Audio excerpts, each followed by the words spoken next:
মহিলাটি দেখতে পায় তার স্বামী অন্য এক নারীর সঙ্গে পম্পম করছে, আর তারপরে তার ছেলেকে নিয়ে সে মুম্বাইয়ে চলে আসে আর তার এই সন্তানের উজ্জ্বল ভবিষ্যতের জন্য এক এমন পেশা গ্রহণ করে যা শেষ অবধি তার প্রাণ কেড়ে নিয়ে শান্ত হয়। আর এই পেশা কারো নজরে খারাপ, আর কারো দৃষ্টিতে পশ্চিমী সভ্যতার উলঙ্গতার নিদর্শন। আবার কারো কাছে এই পেশা হিউম্যান অ্যানাটমিকের খুব কাছ থেকে দেখার এবং বোঝার একমাত্র শিক্ষাস্বরূপ। কথা না বাড়িয়ে সিনেমার গল্পটি শুরু করা যাক। গল্পের শুরুতে আমরা একটি মহিলাকে দেখতে পাই যার নাম ছিল যমুনা। সে তার ছেলে লানিয়াকে ঘুমানোর সময় আদর করছে, আর এরপরেই সিন চেঞ্জ হয়। পরের দিন সকালে যমুনা গ্রামের পুকুরে আসে। কিছুক্ষণ পরে জলে ঝাঁপ দেয় স্নান করার জন্য। সে সাঁতার কেটে কিছু দূর যায়, যেখানে তার নজর পড়ে একটি মহিলার উপর। সেই মহিলা জলের উপর ঝুলন্ত একটি গাছের দোলনায় বসে আরাম করে দুলছে, আর হঠাৎ সেখানে একটি পুরুষ এসে হাজির হয়। সে ওই মহিলার সঙ্গে খেলতে থাকে, আর যেটা দেখার পর যমুনা খুব রেগে যায়, কারণ যে পুরুষটা সেই মহিলার সঙ্গে খেলছিল সে হলো যমুনার স্বামী। আর এরপরে যমুনা বাড়িতে চলে আসে, আর কিছুক্ষণ পর তার স্বামী আসে, আর সে বাড়িতে ঢুকেই যমুনাকে মারতে থাকে। আসলে তিনি জানতে পারে তার স্ত্রী ওই পুকুর পাড়ে মহিলার সঙ্গে দেখে ফেলেছে। সে বলে, তুমি ওখানেও আমার পিছন পিছন গেছিলে? আর এরপরে সে যমুনার হাত থেকে সোনার চুড়িগুলো খুলে নেয়। যমুনা বলে, আমার চুড়িগুলো আমাকে ফেরত দাও। কিন্তু সে চুড়িগুলো না দিয়ে ওই মহিলার বাড়িতে চলে যায়, আর যার সঙ্গে যমুনা তাকে সে পুকুর পাড়ে দেখেছিল। আর এরপরে যমুনা সেই মহিলার বাড়িতে গিয়ে দরজা ধাক্কা দেয়। দরজা না খুললে যমুনা চিৎকার করে তার স্বামীকে ডাকে, আর এরপরে তার স্বামী আর ওই মহিলাটা তাদের বারান্দায় বেরিয়ে আসে। যমুনা তাদেরকে বাজে বাজে কথা বলে, কিন্তু সেই মহিলা অনেক আনন্দে যমুনার চুড়িগুলো পরে তাকে দেখায়। যমুনা অনেক চিৎকার করার পর তার স্বামী নিচে নেমে আসে। যমুনা আবারও বলে, আমার চুড়িগুলো আমাকে ফেরত দাও। অনেক মিনতি বিনতি করার পরেও সে চুড়িগুলো তাকে ফেরত দেয় না। সে যমুনার মুখে থুতু দিয়ে আবার সেই বাড়িতে ঢুকে পড়ে, আর এরপরে যমুনা বাড়িতে ফিরে এসে কাপড় গোছায়। যমুনা মুম্বাইয়ের উদ্দেশ্যে রওনা দেয়। সেখানে তার মেসো আর মাসি থাকে। তারা কাগজে লেখা ঠিকানা অনুযায়ী সে মেসো মাসির কাছে পৌঁছে যায়। যমুনা তার মাসির কাছে তার স্বামীর কীর্তিকলাপ নিয়ে কান্নাকাটি করে, আর এই কান্নাকাটি করার জন্য তার মাসি তাকে বোকাজোকা করে। আর এরপরে যমুনা চুপ হয়ে যায়। আর এরপর রাত হলে যমুনা তার মাসিকে বলে, আমার একটি কাজের দরকার, আর আমি তোমার উপর বোঝা হয়ে থাকতে চাই না, আর আমাকে যে কোনো কাজ খুঁজে দাও, আর আমি সবকিছু করতে রাজি আছি। যমুনা তার মাসিকে জিজ্ঞেস করে, তুমি কি কাজ করো? তার মাসি বলে, রাত অনেক হয়েছে, শুয়ে পড়ো। আর রাত শেষে সকাল হয়। পরের দিন সকালে যমুনা কাজের খোঁজে বেরিয়ে যায়। সে অনেকক্ষণ ধরে কাজের খোঁজে ঘুরতে থাকে। সে অনেককে কাজের জন্য রিকোয়েস্ট করে, কিন্তু সে কোনো কাজ পায় না। আর অনেকক্ষণ ধরে ঘুরতে ঘুরতে তার জুতোও ছিঁড়ে যায়। অবশেষে সে ক্লান্ত হয়ে তার মাসির বাড়িতে ফিরে আসে। যমুনা দেখে তার মাসি তৈরি হয়ে কাজের জন্য বেরিয়ে গেল। যমুনা তার মেসোকে জিজ্ঞেস করে, আচ্ছা মেসো, মাসি কোথায় কাজ করে? তার মেসো যমুনাকে জানায় সে একটি আর্টস কলেজে ঝাড় দেওয়ার কাজ করে। আর একথা শোনার পর যমুনা তার মাসির পিছু পিছু হাঁটতে থাকে।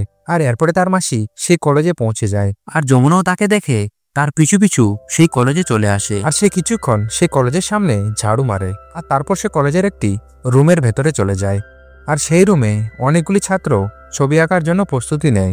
যমুনার মাসি সমস্ত পোশাক খুলে সে ছাত্রদের সামনে নগ্ন অবস্থায় বসে পড়ে, আর সব ছাত্ররা তার দিকে তাকিয়ে তাকিয়ে ছবি আঁকতে শুরু করে। আর এদিকে যমুনা চুপি চুপি সেই রুমের সামনে পৌঁছে যায়। যমুনা জানলায় উঁকি দিয়ে দেখে তার মাসি ছাত্রদের সামনে নগ্ন অবস্থায় বসে আছে, এবং ছাত্ররা তার সবাই ছবি আঁকছে। হঠাৎ তার চোখ সেই জানলার দিকে পড়ে এবং চিৎকার করে বলে, ওখানে কেউ আছে। আর এরপরে যমুনা সেখান থেকে ভয়ে পালিয়ে যায়। আর পরের দিন সকালে তার মাসি যখন দাঁত ব্রাশ করছিল, তখন যমুনা তাকে বলে, তোমার কি লজ্জা নেই? তুমি এইসব কাজ করে বেড়াচ্ছ। আর তখন তার মাসি বুঝতে পেরে যায় যমুনা তাকে ধরে ফেলেছে। আর সে এটাও বলে, তোমার মেসোর যখন কাজ চলে গিয়েছিল তখন আমাকে সেই নোংরা আবর্জনা থেকে খাবার তুলে খেতে হয়েছিল, আর সেই সময় একজন মহিলা আমাকে সেই কাজটি দিয়েছিল। আমি নিজে থেকে পোশাক খুলি, কিন্তু আমাকে কেউ বাজে নজরে দেখে না। আর এই কাজে আমি চিত্রকলা নিয়ে পড়াশোনা করা ছাত্রছাত্রীদের সাহায্য করি, আর এই কাজে লজ্জা পাওয়ার কি আছে?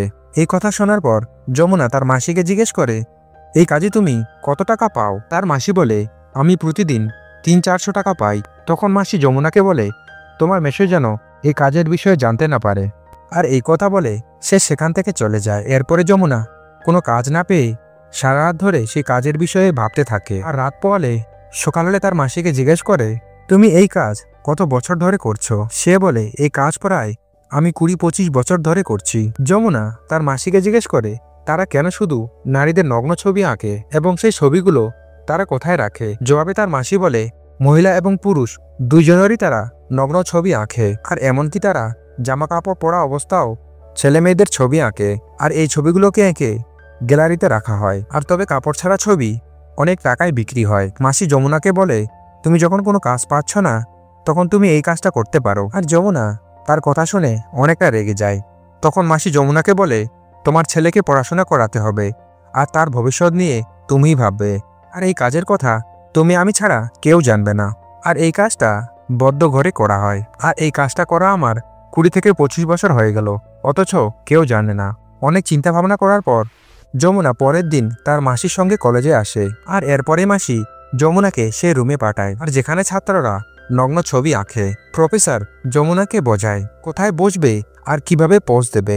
যমুনা পর্দার আড়ালে গিয়ে তার পোশাকগুলো ধীরে ধীরে খুলে ফেলে, কিন্তু তার পোশাক খুলতে অনেক কষ্ট হচ্ছিল। আর এরপর সে প্রফেসরের নির্দেশ অনুযায়ী সেখানে বসে, আর এই পরিস্থিতিতে সে সবার সামনে কেঁদে ফেলে। আর ক্লাস শেষ হওয়ার পর সে বাইরে গিয়ে বসে থাকে, কিন্তু একটি মেয়ে পরের ক্লাসের জন্য তাকে এসে আবার ডাকে। যমুনা সবার সামনে এসে আবার নগ্ন হয়ে বসে, কিন্তু সে এবার কান্না করেনি। আর সে বসে বসে ভাবছিল তার ছেলের জন্য সে সবকিছুই করতে রাজি আছে। আর যমুনা এই কাজ করে কিছু টাকা জমায়, আর এরপরে যমুনা তার ছেলে লানিয়াকে স্কুলে ভর্তি করায়। আর দেখতে দেখতে এভাবে তাদের অনেক সময় বেরিয়ে যায়। একদিন যমুনা ও তার মাসি বসে সবজি কাটছিল, আর লানিয়া পাশে বসে তার খাতায় কিছু ছবি আঁকছিল। আর সেই ছবি দেখে লানিয়া সেখান থেকে পালিয়ে যায়। আর তখন মাসির নজর পড়ে সে লানিয়ার খাতায়, আর সেই খাতাটা তার মাকে দেখায়। লানিয়া অনেক সুন্দর সুন্দর ছবি এঁকেছে। আর সময় ধীরে ধীরে পেরোতে থাকে। যমুনা কলেজের এভাবে নগ্ন ছবির পোজ দিয়ে টাকা ইনকাম করতে থাকে। আর কলেজ ছুটি থাকলে যমুনার এসব কাজ বন্ধ হয়ে থাকে। আর এই সময় যমুনা শুধু কলেজে ঝাড়ুই মারে, এছাড়া বাড়ি বাড়ি গিয়ে বাসন মাজা, বাড়ি মোছা এসব কাজ চালাতেও থাকে। একদিন যমুনা তার ছেলের আঁকা কিছু ছবি তার মাসিকে দেখায়, আর তার মাসিকে বলে সে অন্য বিষয়ে খুব কষ্টে পাশ করেছে, কিন্তু ছবি আঁকায় সে পুরস্কার পেয়েছে। আর এটা শুনে তার মাসি বলে, যদি লানিয়া এভাবে সুন্দর ছবি আঁকাতেই থাকে তাহলে সে একদিন ওই কলেজে ভর্তি হবে। আর এই জন্য যমুনা ও তার মাসি বসে সিদ্ধান্ত নেয় লানিয়াকে পড়াশোনার জন্য অন্য শহরে পাঠাবে। আর এরপরে লানিয়াকে পড়াশোনার জন্য জোর করে ঔরঙ্গাবাদে পাঠানো হয়। আর পরের দিন যমুনা যখন আবার কলেজে আসে, আর তখন সেখানে একটি ছাত্র এসে যমুনাকে বলে, তুমি কি কলেজের বাইরে নগ্ন অবস্থার ছবি পোস্ট দেবে? আর এটা শুনে যমুনা রাজি হয় না, কিন্তু সেই কলেজেরই পুরনো ছাত্র জয়রামের অনেক বোঝানোর পর যমুনা তার কথায় রাজি হয়ে যায়। যমুনা জয়রামকে বলে, আমার সঙ্গে তোমাকেও ওখানে থাকতে হবে। আসলে যমুনার চোখে জয়রাম একজন ভালো মানুষ, আর সে তাকে অনেক কাজে সাহায্য করত। আর এরপরে যমুনা ছাত্রদের বাড়িতে গিয়ে নগ্ন অবস্থায় তাদের ছবি আঁকতে সাহায্য করে। আর এদিকে তার ছেলে লানিয়া তাকে একদিন ফোন করে আর এবং কিছু টাকা পাঠানোর জন্য বলে। আর লানিয়ার প্রয়োজন ধীরে ধীরে অনেক গুণে বাড়তে থাকে। যমুনা তার ছেলের প্রয়োজন মেটানোর জন্য ছুটির দিনেও নগ্ন অবস্থায় কাজ করতে থাকে। ধীরে ধীরে যমুনা কলেজের বাইরেও নগ্ন অবস্থায় ছবি আঁকার অনেক অফার পেতে থাকে। আর সে যেখানেই যায় সেখানে তার সঙ্গী জয়রামকে নিয়ে যায় এবং সে নগ্ন ছবিগুলো তৈরি করায়।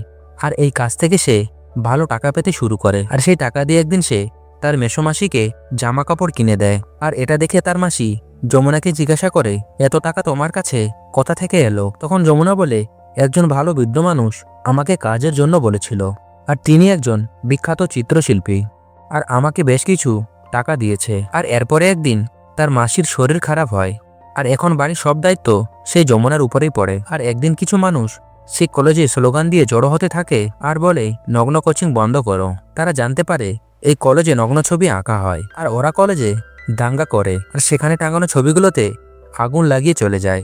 আর এই ঘটনায় সবার মুখ শুকিয়ে যায়। আর তখন কলেজের অধ্যাপক যমুনাকে বলে, তোমাকে এই কাজ করতেই হবে, আর না হলে সব শেষ হয়ে যাবে, তোমাকে ভয় পেলে চলবে না। আর প্রফেসরের কথা শুনে যমুনা আবারও এই কাজে রাজি হয়ে যায়।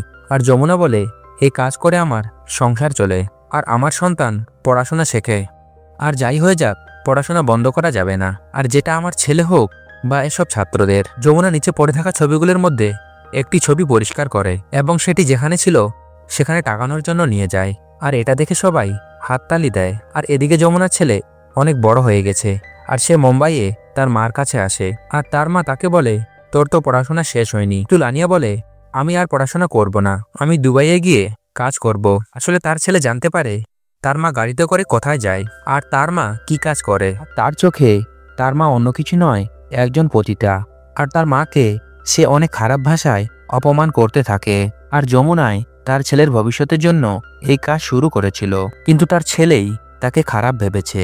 না তো সে নিজের পড়াশোনা কমপ্লিট করতে পেরেছে, না তো মানুষের মতো মানুষ তৈরি হয়েছে। আর শেষ পর্যন্ত সে তার বাবার মতোই তৈরি হয়েছে।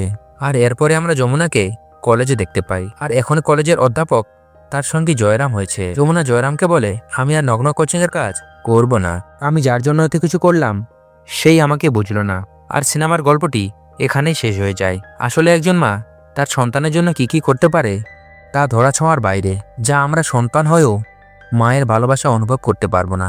আর এই মায়ের ভালোবাসা চির অমর। গল্পটি ভালো লাগলে মাকে স্মরণ করে ভিডিওটিতে লাইক আর চ্যানেলটি সাবস্ক্রাইব করে দেবেন।